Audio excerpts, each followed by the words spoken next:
এভাবেই নাকে কাপড় চেপে দ্রুত রাস্তা পার হচ্ছেন পথচারীরা। তাদের শঙ্কা, শ্বাস নিলেই হয়তো শরীরে ঢুকে পড়বে কোনো রোগের জীবাণু।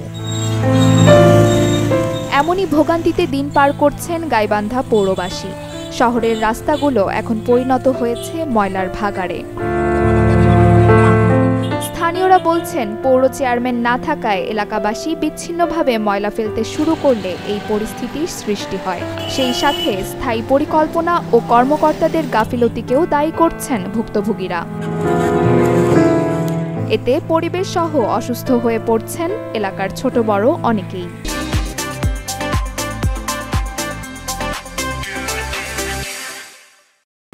নাকে রুমাল দিয়ে মহিলারা শাড়ির আঁচল দিয়ে চলাচল করছে।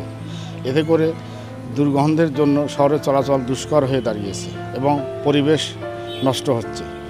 পরিবেশ রক্ষার্থে জরুরি ভিত্তিতে পৌরসভার নতুন প্রশাসকের প্রতি আমাদের অনুরোধ, এই ময়লাগুলো তাড়াতাড়ি সরানো।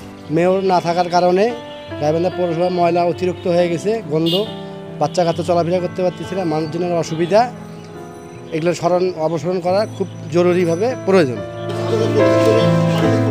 সাময়িক সমাধান হিসেবে প্রত্যেকটি ওয়ার্ড কমিশনারকে স্ব স্থানে ময়লা ফেলানোর বিষয়টি নিশ্চিতের নির্দেশনা দেয় পৌর প্রশাসক। পাশাপাশি স্থান নির্ধারণ পূর্বক উপযুক্ত সমাধানের আশ্বাস দেন তিনি।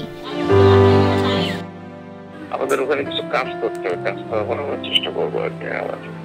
ওখানে আমাদের একটা ডাম্পিং স্টেশন করার চিন্তা ভাবনা আছে আর কি।